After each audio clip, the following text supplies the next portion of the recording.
오늘 우리에게 주시는 하나님의 말씀 보겠습니다. 말씀은 사무엘상 14장 6절에서 15절입니다. 우리가 다 같이 한 목소리로 말씀을 봉독하도록 하겠습니다. 요나단이 자기의 무기를 든 소년에게 이르되 우리가 이 할례를 받지 않는 자들에게로 건너가자. 여호와께서 우리를 위하여 일하실까 하노라. 여호와의 구원은 사람이 많고 적음에 달리지 아니하였느니라. 무기를 드는 자가 그에게 이르되 당신의 마음에 있는 대로 다 행하여 앞서 가소서. 내가 당신과 마음을 같이하여 따르리이다. 요나단이 이르되 보라, 우리가 그 사람들에게로 건너가서 그들에게 보이리니 그들이 많이 우리에게 이르기를 우리가 너희에게 가기를 기다리라 하면 우리는 우리가 있는 곳에 가만히 서서 그들에게로 올라가지 말 것이요 그들이 많이 말하기를 우리에게로 올라오라 하면 우리가 올라갈 것은 여호와께서 그들을 우리 손에 넘기셨음이니 이것이 우리에게 표징이 되리라 하고 둘이 다 브레셋 사람들에게 보이매 브레셋 사람이 이르되 보라, 히브리 사람이 그들이 숨었던 구멍에서 나온다 하고 그 부대의 사람들이 요나단과 그의 무기를 든 자에게 이르되 우리에게로 올라오라. 너희에게 보여줄 것이 있느니라 한지라. 요나단이 자기의 무기를 든 자에게 이르되 나를 따라오라. 여호와께서 그들을 이스라엘의 손에 넘기셨느니라 하고 요나단이 손발로 기어 올라갔고 그 무기를 든 자도 따랐더라. 브레셋 사람들이 요나단 앞에서 엎드러짐에 무기를 든 자가 따라가며 죽였으니 요나단과 그 무기를 든 자가 반나절 같이 땅 안에서 처음으로 처 죽인 자가 20명가량이라. 둘에 있는 진영과 모든 백성들이 공포에 떨었고 부대와 노략군들도 떨었으며 땅도 진동하였으니 이는 큰 떨림이었더라. 아멘. 이 시간에 신스미 전도사님께서 요나단의 용기란 제목으로 말씀 전해 주시겠습니다.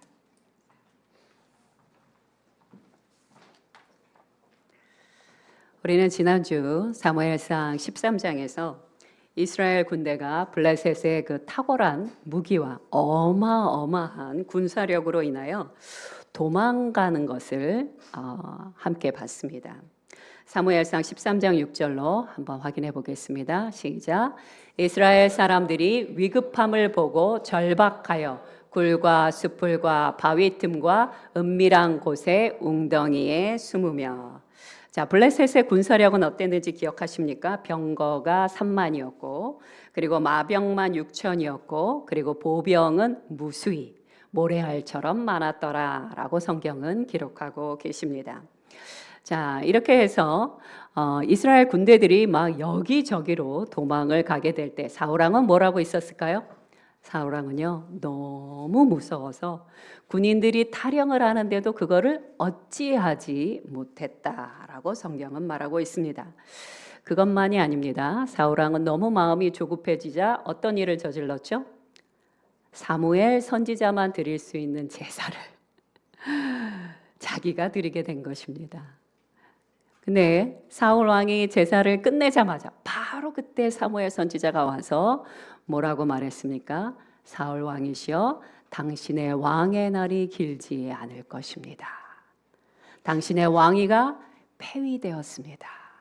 이렇게 이야기를 합니다. 자, 그 당시 이스라엘에 남아있는 군인은요 성경에 뭐라고 기록되어 있냐면 600명 정도 있었더라. 그리고 더 기가 막힌 일이 있는데요. 그 당시 이스라엘은요 철기 무기가 없었습니다. 그들은 농사 지을 때 필요한 괭이나 삽이나 도끼 같은 농기구는 있었지만 그러나 제대로 된 무기조차 없어서 자, 군인은 600명, 제대로 된 무기도 없습니다. 그러니 그들은 어떻게 되었을까요? 패배감, 절망감, 싸움을 해보기도 전에 그들은 깊은 패배감에 젖어 있었던 것입니다. 사무엘상 13장 22절 후반절 말씀 함께 보겠습니다. 시작. 백성의 손에는 칼이나 창이 없고 오직 사울과 그의 아들 요나단에게만 있었더라. 여러분, 이제 비교가 되십니까? 이 블레셋 군사력과 이스라엘의 군사력은 정말 비교가 되지 않는 수준이었습니다. 바로 이런 난감한 상황에서 사울 왕의 아들 요나단이 등장을 합니다. 사무엘상 14장 1절 말씀 함께 보도록 하겠습니다. 시작. 하루는 사울의 아들 요나단이 자기의 무기를 든 소년에게 이르되 우리가 건너편 블레셋 사람들의 부대로 건너가자 하고 그의 아버지에게는 아뢰지 아니하였더라. 자, 사울의 아들 요나단이 함께하고 있는 부사관이겠죠. 부관에게 자, 우리가 블레셋에게로 가자. 그것도 뭐 여러 명 데리고 가는 것도 아니에요. 딸랑 한 명. 그러니까 유일하게 딱 2명이 가는 거죠. 그런데 그렇게 적진을 향해 가는데 성경에서 뭐라고 말씀하시느냐? 사울 왕에게는 말하지 아니하였더라. 왜 말하지 않았을까요? 당연히 반대했을까 봐. 이것을 통해 알 수 있는 것이 있습니다. 부모 되신 분들은 꼭 기억하시기 바랍니다. 여러분들이 아무리 반대를 해도 여러분의 자녀들은 반드시 하고 싶으면 그 일을 합니다. 그러니 자녀들과 좋은 관계를 유지하시기 바랍니다. 최악까지 가지 않도록 최소한 모든 이야기를 마음껏 터놓을 수 있을 정도의 관계는 유지하셔야 하는 것입니다. 자, 어쨌든 요나단은 아버지에게도 말하지 않고 은밀하게 적진을 향하여 나아가게 됩니다. 자, 이런 상태를 보건대 우리는 요나단과 그 일행, 부관을 보면서 무엇을 생각할 수 있습니까? 와, 진짜 무모하다. 아니, 어떻게 저렇게 무모하게 행동할 수 있지? 그것도 왕의 아들, 왕자가. 자, 그러나 6절 말씀을 자세히 살펴보면요. 그가 결코 무모하지 않다는 것을 깨달을 수 있습니다. 사무엘상 14장 6절 초반절 말씀 함께 읽겠습니다. 시작. 여호와께서 우리를 위하여 일하실까 하노라. 자, 이 말은요. 요나단이 하나님께서 나를 도와주실지 안 도와주실지 확신이 서지 않아 의문을 제기하는 것이 아닙니다. 한글 성경에는 나오지 않지만 원문에는 나옵니다. 히브리어 울라이라는 단어가 있는데요. 이 울라이라는 단어는 어쩌면, 아마도, 뭐뭐 하신다면 이라는 뜻으로 영어 성경인 킹 제임스 버전엔 maybe라고 표현이 되어 있고요. NIV 성경에는 perhaps라고 이렇게 잘 묘사가 되어 있는데 우리 한글 성경에는 그 뉘앙스가 잘 묘사가 되어 있지 않습니다. 그러니 이 말씀을 쉽게 해석하면 이런 뜻입니다. 아마도 하나님께서 우리를 도와주신다면 이런 뜻이에요. 근데 이 안에는 어떤 의미가 있냐면요. 하나님께서 우리를 도와주시기는 도와주시는데 하나님이 나의 방식대로 도와주신다면 이런 숨은 뜻이 숨겨져 있는 것입니다. 이것은 무슨 뜻이냐면 요나단 안에 하나님이 나를 도와주신다는 것은 확신하지만 그러나 나의 방식이 아니라 하나님의 방식으로 도와줄 수 있을 거다라는 하나님의 주권을 인정하는 그런 겸손한 고백인 것입니다.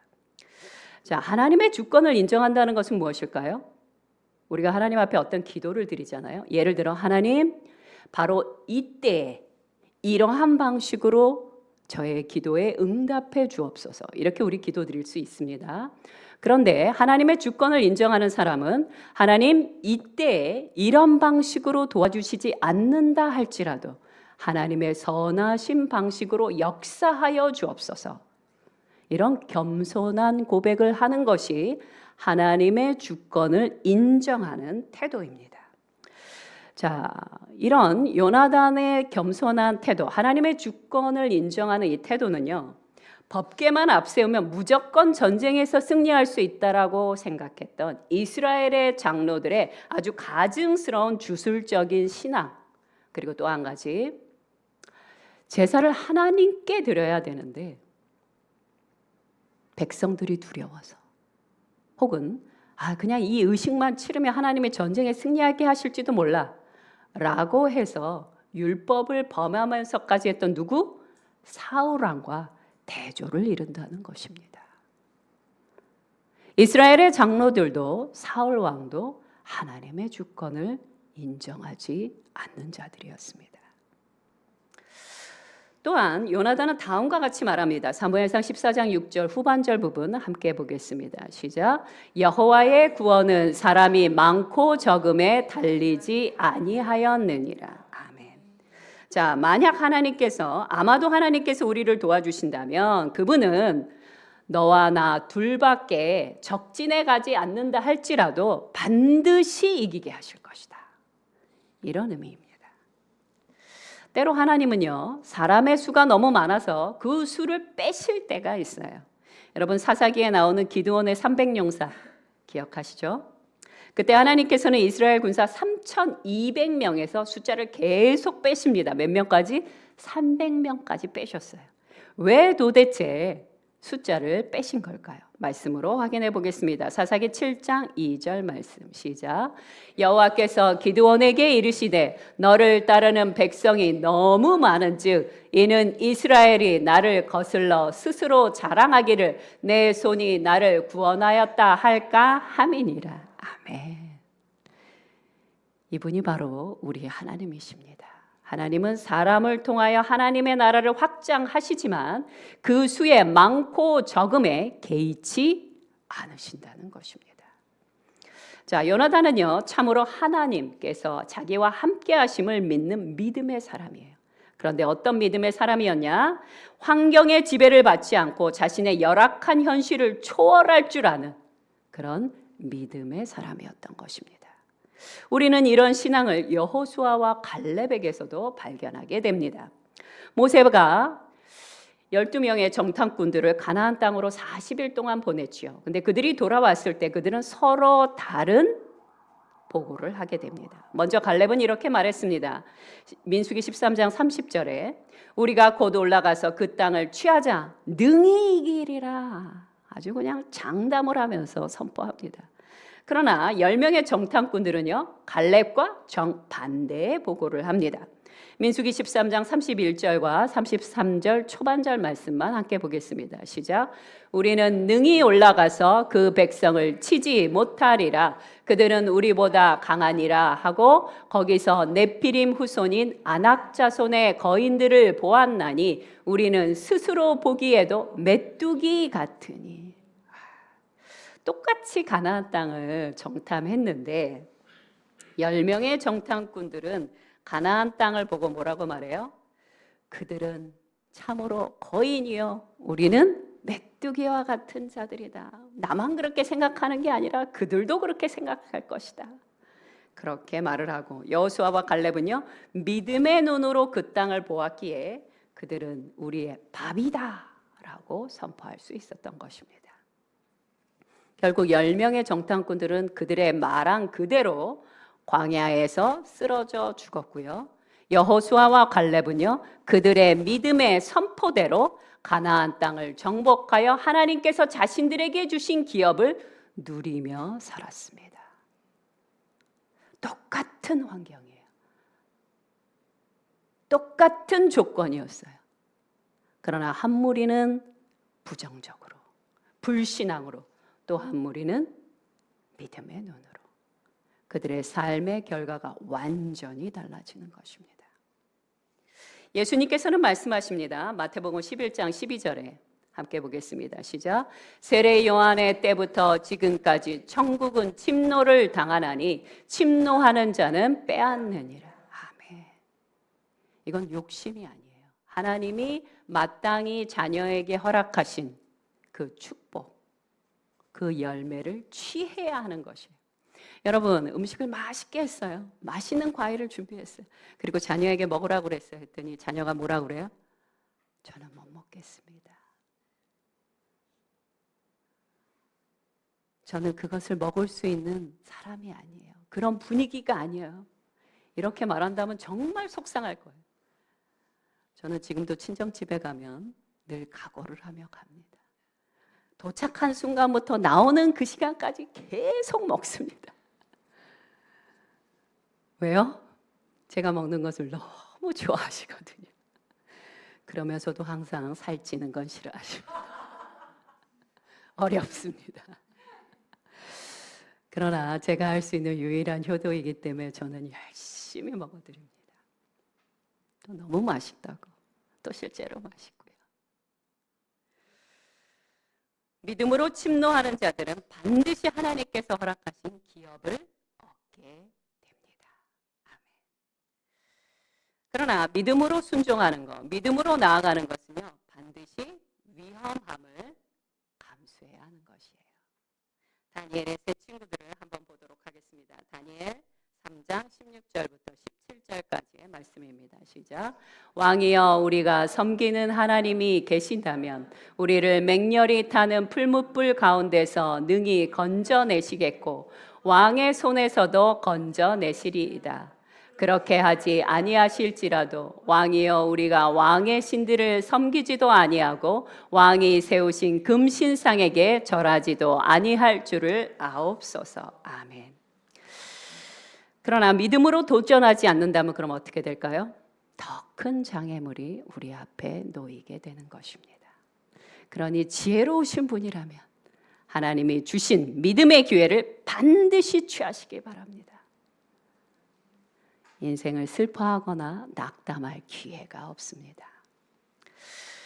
자, 요나단의 무기를 든 부관은요, 요나단의 결정에 순복하는 자세를 취합니다. 사무엘상 14장 7절 초반절 말씀 볼까요? 시작. 당신의 마음에 있는 대로 다 행하여 앞서가소서. 자, 이 말은 무슨 뜻이냐면요, 히브리어로 행하여 앞서가소서라는 단어는 아세네테라는 단어예요. 근데 이 아세네테라는 단어의 뜻은 이런 뜻입니다. 당신이 원하는 대로 방향을 바꾸던 이리 바꾸던지 저리 바꾸던지 행하여 마음껏 펼치소서, 이런 뜻이에요. 주인이시여, 마음대로 하십시오. 저는 무조건 당신이 앞서가시면 뒤따라가겠습니다. 이런 뜻을 갖고 있습니다. 자, 그런데 재미있는 게 이 사무엘상 14장에는 이 무기를 든 소년이라고 우리나라 말에는 이렇게 번역이 되어 있는데, 이 부관이요, 총 몇 번이나 나오냐면 9번이나 등장해요. 너무 많이 등장하는 거 아닙니까? 의도가 있습니다. 어떤 암시를 주고 있는 거냐면 하나님의 마음에 합한 순종하는 자의 태도가 무엇인지를 바로 이 무기 든 자를 통하여 암시하고 있는 거예요.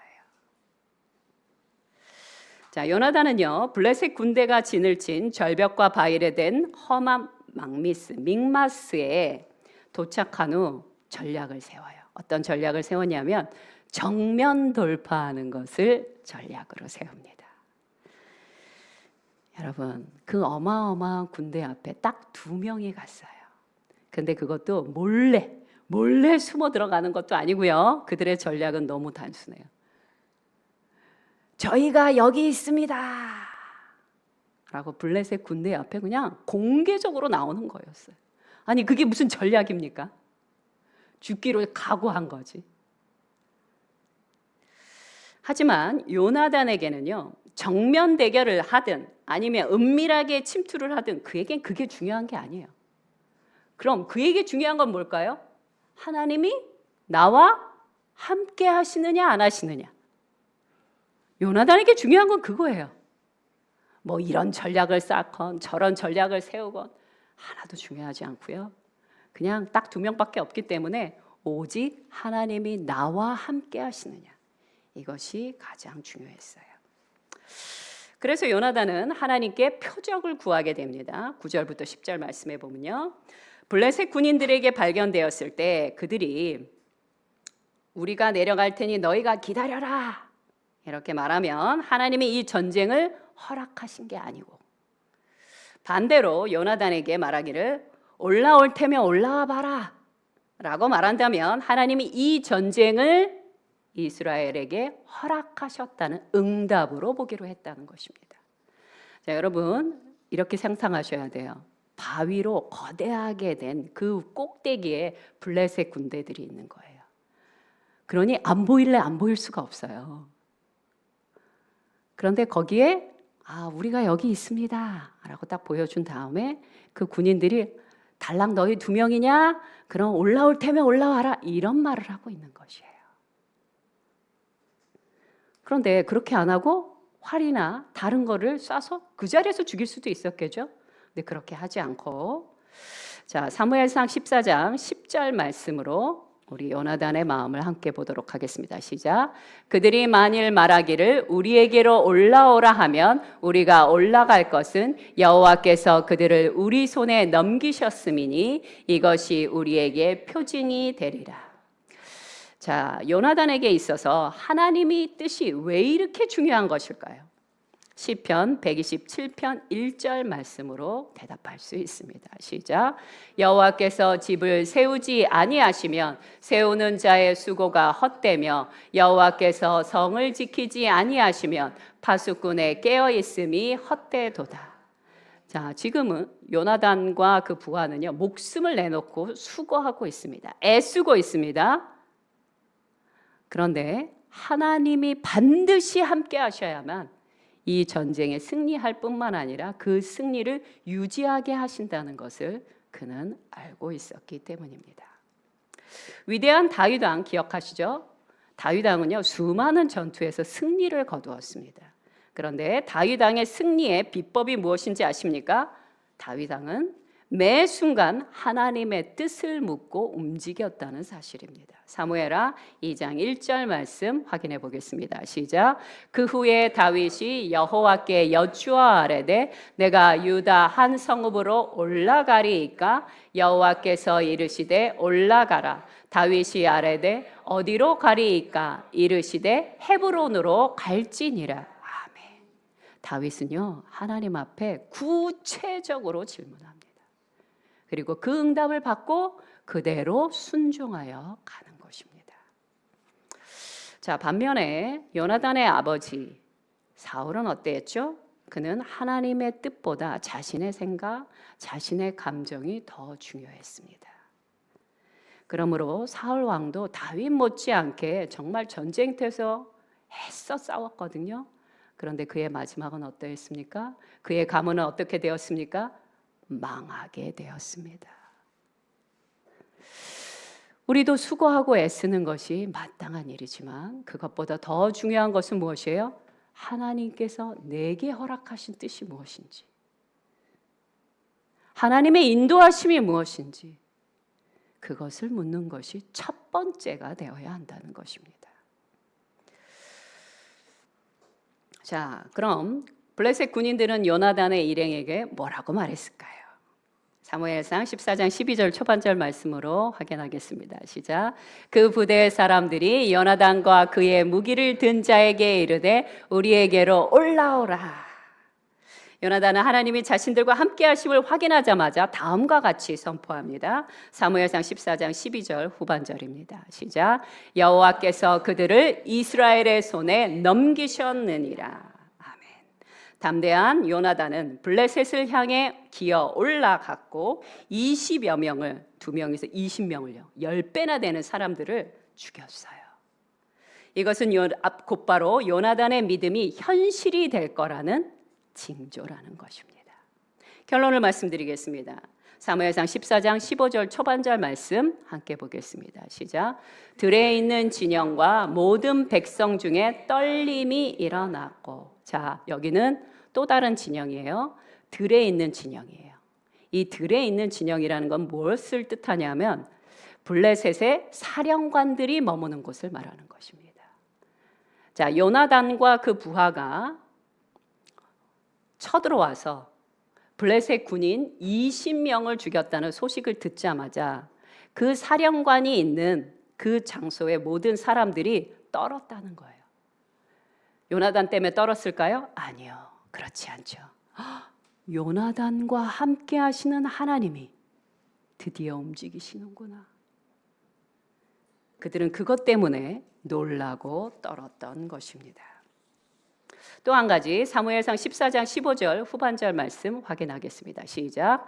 땅도 진동하였으니 이는 큰 떨림이었더라. 이것은 블레셋의 심리적 격동이 일어났다는 것을 뜻하기도 하지만 실제로 땅이 격하게 흔들리고 갈리는 지진 현상을 말하는 것입니다. 성경에서 지진은 무엇을 뜻한다고요? 하나님의 심판, 하나님의 진노하심을 말하는 것입니다. 환경을 두려워하지 않고 오직 하나님을 두려워하고 경외하는 이들을 통하여 하나님은 어떻게 하셨습니까? 오늘 본문 말씀에서 진동케 하십니다. 성경에는요, 오직 하나님만을 경외하고 두려워함으로 말미암아 세상을 진동시킨 사람들이 있습니다. 요셉, 다니엘, 그리고 초대교회 사람들. 그들은요, 세상과 세상의 권력자들을 두려워하지 않았습니다. 누구를 두려워했습니까? 여호와 하나님. 오직 그분만을 두려워하고 경외함으로 살았기에 하나님은 그분들을 통하여 온 땅을 흔들리게 한 것입니다. 시편 31편 19절 말씀 함께 보도록 하겠습니다. 시작.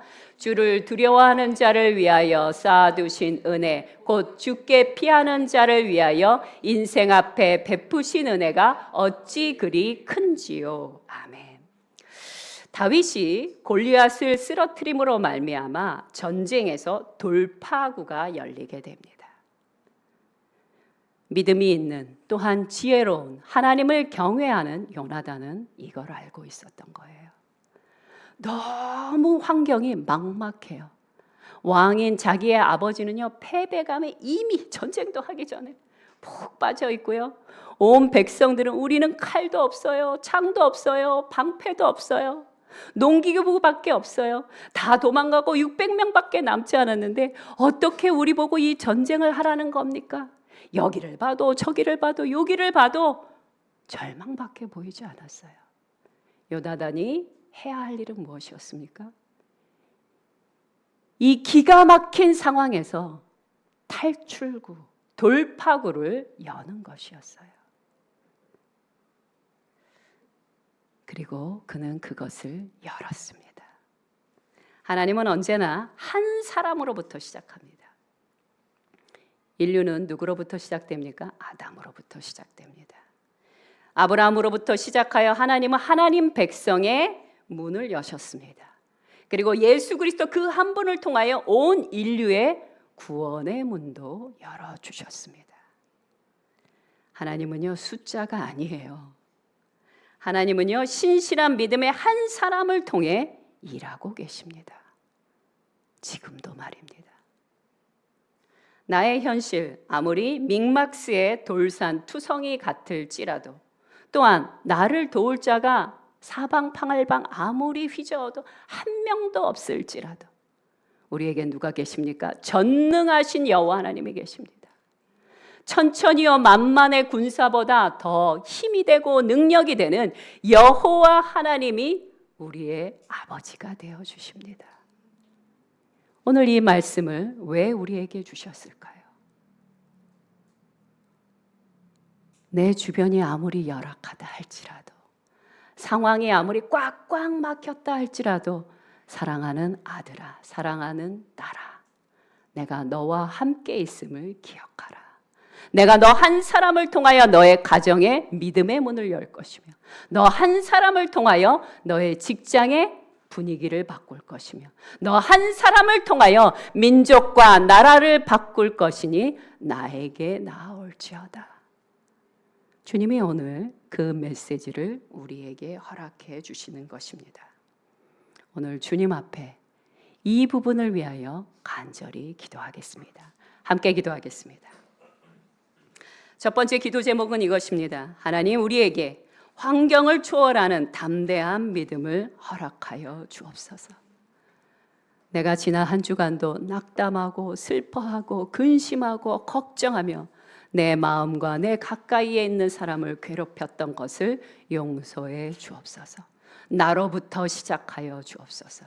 하나님, 환경을 초월하는 담대한 믿음 나로부터 시작하여 달라고 오늘 간절히 기도하는 시간 갖도록 하겠습니다. 함께 기도하겠습니다.